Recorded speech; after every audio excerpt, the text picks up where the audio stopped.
하나님 나라 들어가시는 조건 6가지가 있습니다. 첫째, 창조주 하나님께 날마다 찬양으로 영광 돌리는 것이 첫째 조건입니다.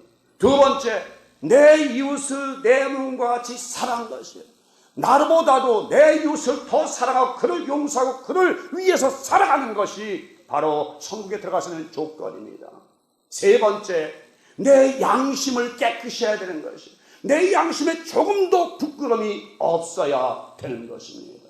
네 번째, 바로 내가 내 자신이 내 이웃을 위하여 예수 그리스도를 위하여 내 생명까지도 내어줄 수 있는 그런 신앙과 그런 믿음이 있어야 되는 것이에요. 여러분, 참으로 천국에 들어간다는 그렇게 쉬운 것이 좁은 문으로 들어간다는 것은 지난번에 톰 목사님 통해서 우리가 네로 로드라고 말 드렸죠.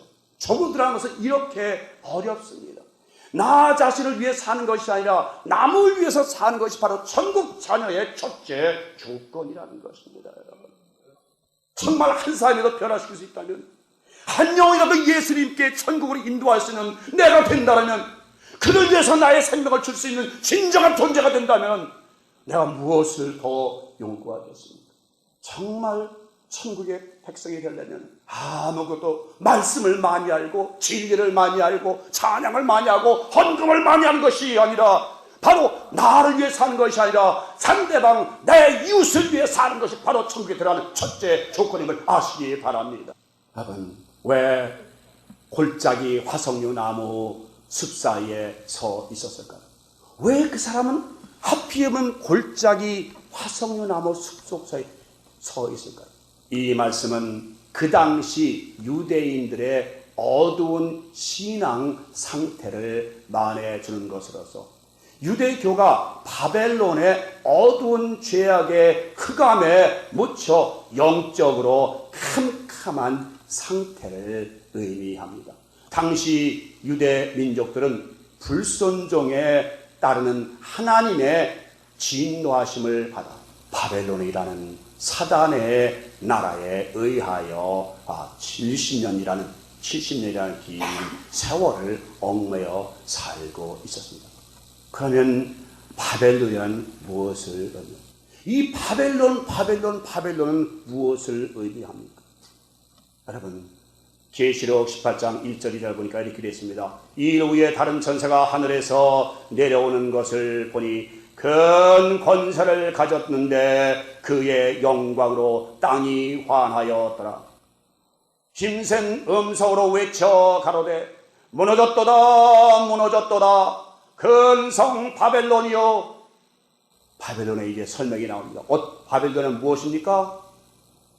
귀신의 처소와 각종 더러운 영에 모이는 것과 각종 더럽고 가증한 새에 모이는 것이 되었더라. 바벨론이란 바로 더러운 귀신, 더러운 악한 영, 여기서 새라는 것은 바로 새의 영이거든요. 바로 새는 무엇입니까? 악한 영을 의미하는 것입니다. 바로 악한 영들이 모이는 곳, 귀신들의 처소가 바로 바벨론이라는 것입니다.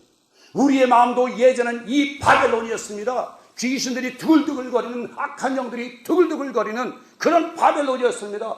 주님께서는 그 바벨론 성을 헐어버리시고 이제 주님께서 성령의 전으로 우리에게 지어주셔서 이제 주님의 나라로 인도했던 것입니다. 바로 우리도 옛날엔 이 어두컴컴한 바벨론을 가지고 있었습니다.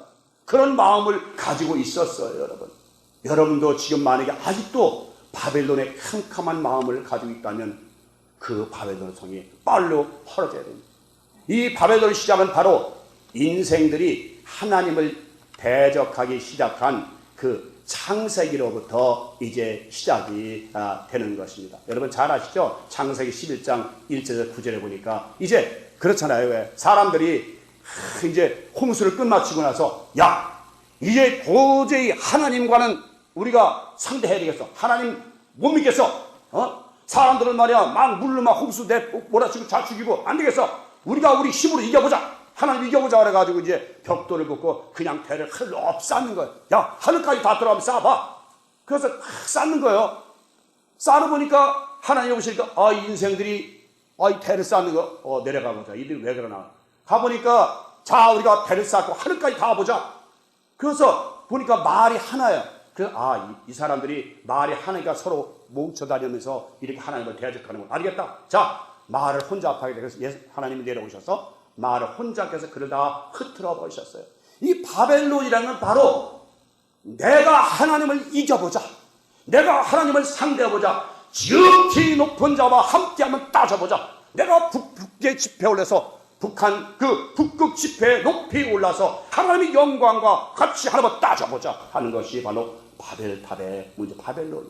오늘날도 만약에 많은 사람들이 하나님을 대적하고, 내가 하나님을 대적하는 건 무엇입니까? 내가 한번 해볼 거야, 내 스스로 해볼 거야, 내 의지대로 해볼 거야, 내 생각대로, 내 판단대로 해볼 거야. 이것이 바로 바벨탑의, 바벨론의 시작인 것입니다.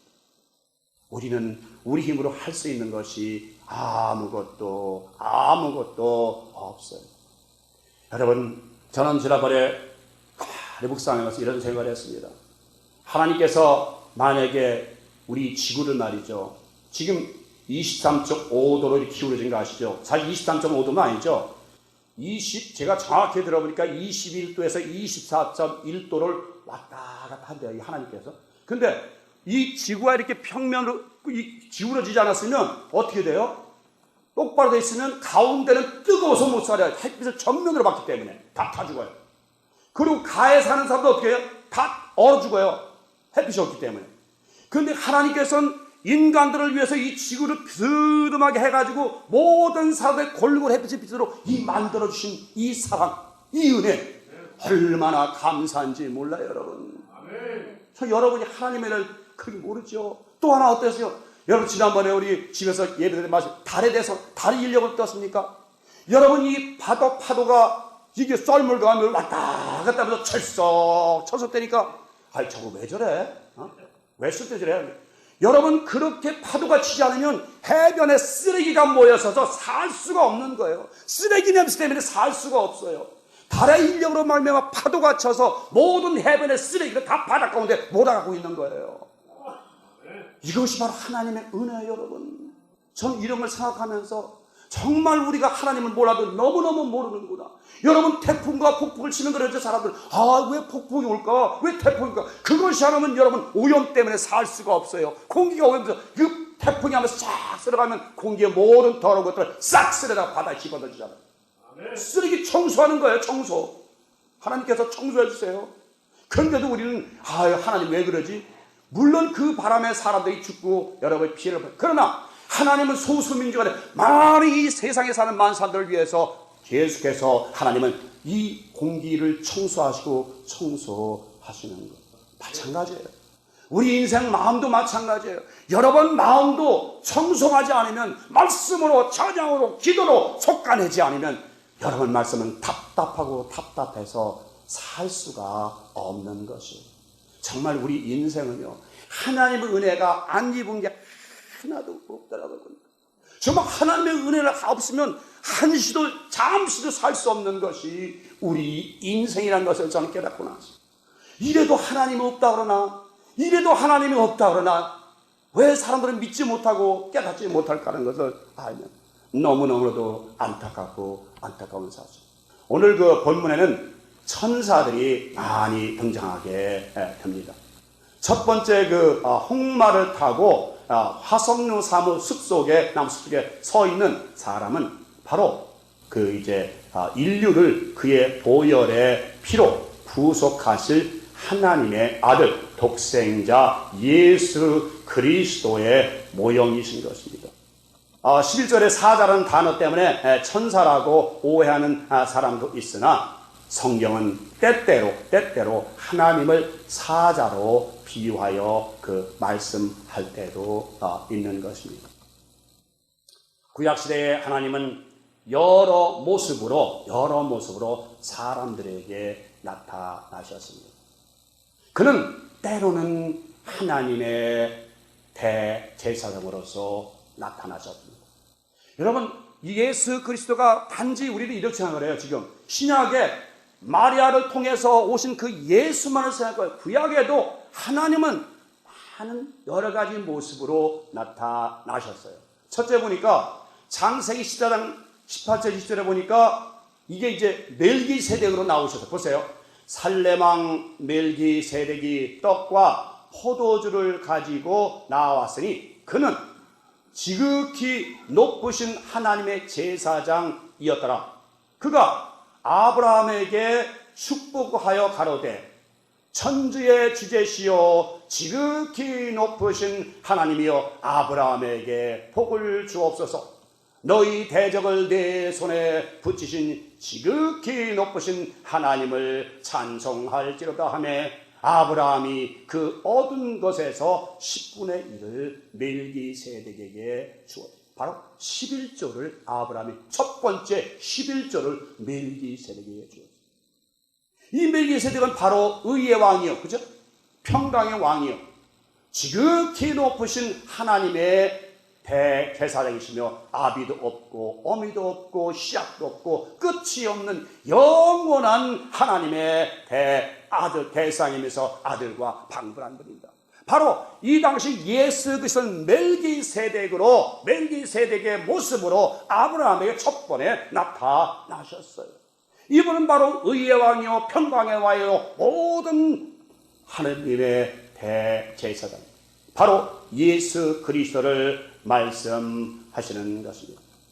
다음에 그리스도는 홍마를 타고 있다고 기록한 것은 그의 받을 십자가의 고난을 의미합니다.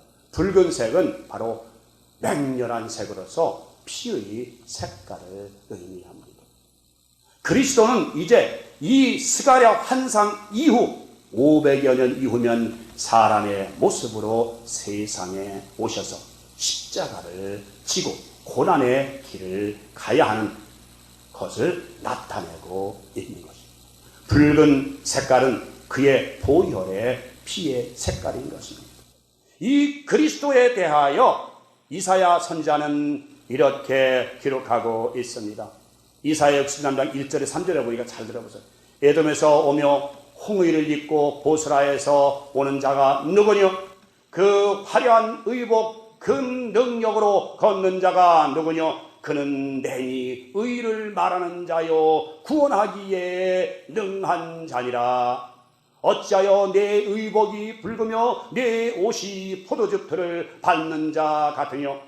만민 중에 나와 함께 한 자가 없이 내가 홀로 포도즙들을 밟았는데 내가 노함을 인하여 무리를 밟았고 분함을 인하여 짓밟았으므로 그들의 선혈이 뛰어 내 의복을 다 더럽혔으니라. 이 말씀에서는 바로 여러분 잘 보세요. 왜 옷이 붉으냐? 왜 홍의를 입었느냐? 바로 죄인들의 선혈이 그 피의 값으로 바로 내가 내 몸이 붉게 되었다는 것. 그 피의 구속으로 말미암아 우리들의 죄 때문에 말미암아 그 죄를 밟았더니 그 죄가 모두 예수의 몸에 다 전가되었다는 것입니다. 이 말씀에서 홍마가 아니라 홍의를 입고 계신 것으로 나타내고 있습니다. 바로 그렇죠. 여기 이 스가서 홍말이라고 되어 있지만 이 이사야서는 홍의 붉은 옷이라고. 이는 바로 피로 얼룩진 그리스도의 모습을 의미하는 것입니다. 이와 같이 죄인들을 위하여 십자가를 지시기 전 하나님의 아들은 모든 죄를 심판하시는 심판의 하나님의 모습으로 나타나셨습니다. 다시 말하면 율법은 언제나 용서가 없이 죄를 지으면 반드시 응징하는 것을 의미하는 것입니다. 그리고 그리스도가 화석류 나무 숲사이에 골짜기에 서 계시다는 것은 바로 하나님의 아들은 언제나 낮고 천한 자들의 편에서 계시다는 것을 의미하는 것입니다. 골짜기는 바로 낮고 천한 백성들을 의미합니다. 골짜기마다 도두어지며 산마다 작은 산마다 낮아지며 고르지 않은 곳이 평탄케 되며 험한 곳이 평지가 될 것이라. 이 말씀에서 바로 골짜기는 낮고 천한 백성들을 의미하는데 바로 그리스도의 복음으로 말미암아 청원한 백성들이 하나님 안에서 높아질 것이라는 말씀인 것입니다. 산은 교만한 자들과 임금들을 의미하고 바로 험한 길은 죄인들의 거친 마음을 의미하는 것입니다. 사도 바울은 이에 대하여 이렇게 기록하고 있습니다. 고린도전서 1장 29절 보니까 그러나 하나님께서 세상에 미련한 것들을 택하사 지혜 있는 자들을 부끄럽게 하며 하시고 세상에 약한 것들을 택하사 강한 것들을 부끄럽게 하려 하시며 또한 하나님께서 세상에 천한 것들과 멸시받는 것들과 없는 것들을 택하사 있는 것들을 폐하려 하시나니 이는 아무 육체라도 하나님 앞에서 자랑하지 못하게 하려 하십니다. 여러분, 하나님께서는 부한 자들, 부귀 높은 자들 쓰시는 것이 아니라 바로 낮고 천한 자들, 겸손한 자들, 온유한 자들로서 높이 들어 사용하시는 것입니다. 여러분, 높은 자들은 예수님만으로 살 수가 있어요. 돈이 많기 때문에 살 수가 있어요. 그러나 우리들은 하나님 예수 그리스도 안에 살 수가 없는 존재들입니다. 그래서 하나님은 우리를 들어 사용하시는 거예요. 여러분, 12사도도 보세요. 전부 어부도요 무식한 자들을 그런 대로 사용할 때 당당히 바리새인들 훌륭한 사도계인들 당당히 외칠 수 있었던 것입니다. 여러분들은 여러분들의 상황에 대하여 근심하십니다. 실망하십니다. 화석류 나무는 그 도금향 나무로서 그 향기가 진동하고 언제나 그 잎사귀가 변하지 않고 푸른 색깔을 띠고 있습니다. 참으로 낮고 천한 곳에 숨어있는 성도, 다시 말하면 온유하고 겸손함에 젖어 사는 성도의 향기가 모든 사람에게 전해지며 또한 늘 시냇가에 심기운 나무처럼 그 삶 항상 천국의 소망 가운데 거한다는 것입니다. 아까도 말씀드렸지만 천국의 자녀는 사랑입니다. 그 다음에 온유와 겸손. 아무리 목사가, 아무리 신학박사, 아무리 박사가 10개 1000개 매달고 있어도 온유하고 겸손하지 못하면, 사랑이 없으면 그는 아무런 쓸데기 없는 소리나는 깨는 것 같이 그리스도께서는 언제나 이러한 성도들과 함께 계신다는 것을 비유로 위하여 말씀하고 있는 것입니다. 나무는 바로 이스라엘 사람들을 의미하였습니다. 여러분, 성경은요 다 이렇게 되어 있어요. 나무 그러니까 성경에 나무? 그런 나무가 아니었어요. 이사야 5장 7절에 보니까 보세요. 대저 만군의 여호와의 포도원은 누구요? 이스라엘 족속이요. 그의 기뻐하시는 나무는 유다 사람. 그들에게 공평을 바라셨더니 도리어 포악이요. 그들에게 의로움을 바라셨더니 도리어 부르짖으며. 의의 나무는 바로 하나님의 성도들을 의미합니다. 가시나무와 엉겅퀴는 바로 악인들. 그래서 이제 에덴 동산에 있던 모든 나무는 바로 의의 나무로서 하나님의 성도들을 의미하는 것입니다. 에덴 동산에는 생명나무이신 그리스도께서 계셨고 생수의 강이 동편으로부터 흘러 에덴을 적시고 온 세상에 흘러 넘쳤던 것입니다. 바로 이 동편이라는 것은 하나님의 영광이 나타나는 곳입니다. 바로 그곳에서 생수의 강이 흘러서 에덴은 바로 예수 그리스도, 동산은 바로 교회를 말합니다. 예수 그리스도를 통해서 동산을 교회를 적시고 교회를 통해서 온 세상에 하나님의 생수의 강이 넘쳐 흘렀던 것입니다. 바로 에덴 동산의 네 강은 오늘날 세 강은 다 없어졌어요. 바로 유프라데 강만 남아있어요. 유프라데 강은 바로 예수 그리스도 믿는 자들의 마실 생수를 의미하는 것입니다. 여러분, 에덴에 네 강이 흐른다니까 네 강, 그 무슨 강인가? 히데기야 강, 무슨 비용 강이니까. 여러분, 동편으로부터 흐른다. 동편은 뭐예요? 하나님의 영광이 나타나는 곳. 바로 동은 모든 것의 시작입니다. 동서남북. 그래서 동편으로부터 하나님 영광이 흐르는 것부터 생수가 흘러서 에덴 예수 그리스도를 적시고 통해서 그 다음에 동산 교회를 통해서 온 세상에 널리 퍼져 있다는 것입니다. 바로 오늘날 이제 남은 것은 유프라데 강만 남았습니다. 이제 머지않아 이 유프라데 강도 말라 비틀어질 것입니다. 바로 그것이 마지막 심판의 때인 것입니다. 이제 그 사람 뒤에는 홍마와 차마와 백마를 탄 천사들이 있었습니다. 이제 우리는 이 말씀에서 말이 무엇을 의미하는지 살펴봐야 할 것입니다. 자, 여기까지만 하고 오늘 설명을 오늘은 아마 거기까지가 될 것 같습니다. 이사야 31장 3절에 보니까 자, 말이 무엇인지 성경은 말하고 있어요. 말이 무엇인지. 이사야 30장 3절에 보니까 애굽은 사람이며 신이 아니며 애굽은 사람이에요. 신이 아니에요. 그 말들은 뭐예요? 그 말들은 육체요 영이 아니라 여호와께서 그 손을 드시면 돕는 자도 넘어지며 도움을 받는 자도 엎드러져서 다 함께 멸망하리라. 이게 사람들이 계시록에 나오는 그 말들, 그리고 스가서 하는 말들, 또 미가서나 뭐 요에서나 다 말들을 보면서 그게 무슨 말들이 뛰고 뭐 메뚜기가 뛰고 송충이가 뛰고 황충이 뛰고 그러니까 이게 무슨 메뚜기가 뛰고 황충이 뛰고. 여러분, 메뚜기가 뛰어봤자 황충이 뛰어봤자 우리에게 무슨 근저리가 있어요? 바로 말은 육체를 의미하는 것입니다. 그 천사들이 이 말을 타고 있다는 것은 바로 천사들도 육체를 지니고 있다는 것을 의미하는 것입니다. 많은 분들은 천사들이 육체가 없다. 육체가 어딨냐?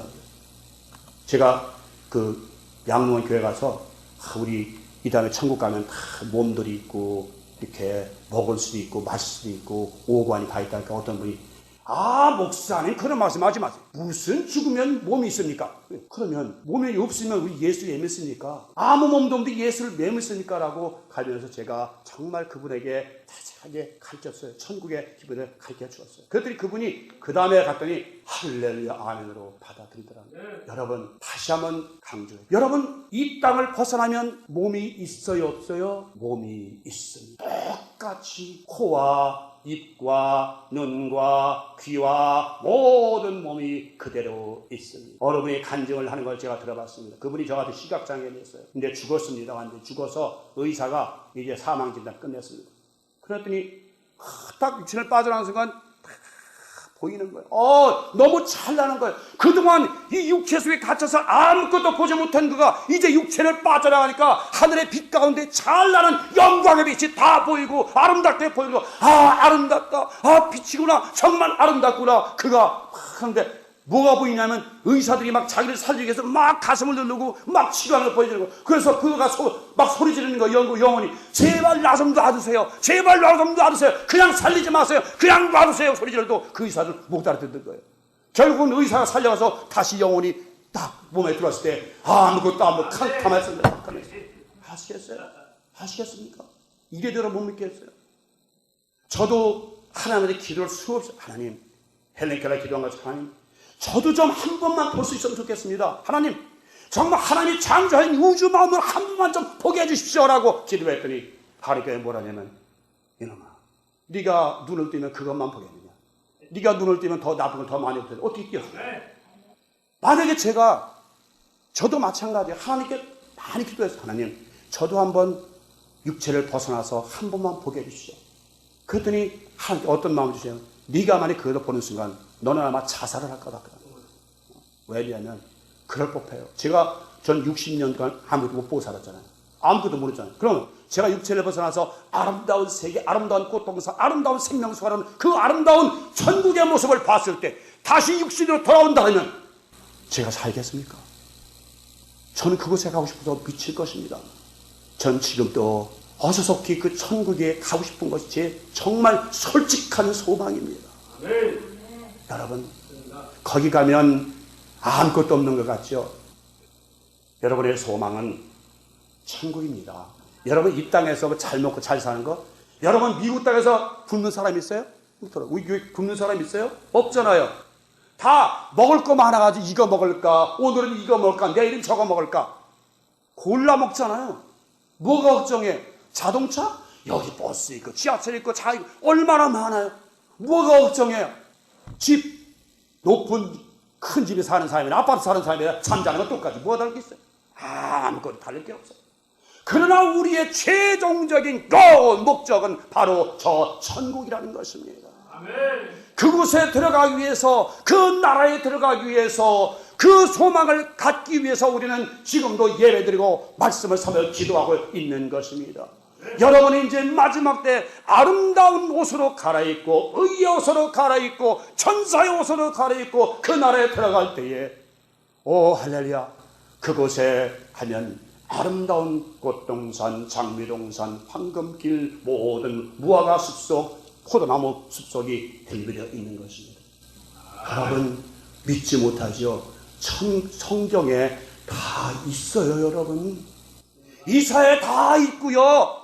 아름다운 그 천국의 모습이 성경이 다 그려져 있는데도 불구하고 사람들은 어딨어라고 발견을 못하기 때문에 바로 성경은 천국의 모습, 천국의 그림자, 천국의 그 삶을 그대로 나타나야 보여줍니다. 여러분 예수님이 십자가에서 요한복음 14장에 뭐라 그랬어요? 내가 가면 너희들을 위하여 맨션 처소를 예비하고 다시 와서 너희들을 나에게로 데리고 가리라. 예수님께서 이제 처소, 맨션, 그 저택을, 그 맨션을 예비하면 여러분들을 다시 데리고 가서 그 아름다운 맨션의 큰 저택에서 여러분과 함께 살겠다고 약속의 말씀을 하시지 않았습니까? 그런데도 아유 천국에 뭐가 있어. 예수님 말씀하셔서 못 믿으면 슬쩍 어떻게 합니까? 바로 이 저택은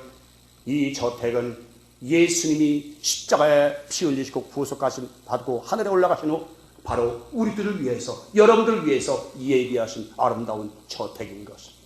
어느 분이 죽었답니다. 죽었는데 가서 뭘 봤냐면 여호수아 봤는데 궁전이 크더라는 거예요. 너무도 크게 누구니까 여호수아가 사는 곳이다. 성경은 거짓말이 없습니다. 1점이라도 거짓말이. 여러분 지금까지 이 세상의 우주 만물이 창조하니 수천억이 아마야 천국에 들어가 사는 사람들이 있습니다. 또 수천억이 지옥에 떨어져 멸망에 빠져 고통하는 자들이 있을 것입니다. 천국의 소망을 두십시오. 이제 이 세상 모든 것은 여러분이나 저나 이 세상 삶이 얼마 남지 않았어요. 20년, 30년, 10년, 5년 남은 여러 가지 있겠죠. 그러나 우리는 이 집이 아니라 영원한 맨션 저택이 준비되어 있다는 걸 분명히 믿으시고 그 소망 가운데 끝까지 신앙을 지키고 좌로나 우로나 치우치 말고 온전히 생명의 길, 좁은 길, 좁은 문을 향하여 항상 십자가의 군사로서 하늘을 향해 달려가는 여러분 되실 성부와 성자와 성령으로 간절히 축원을 드립니다.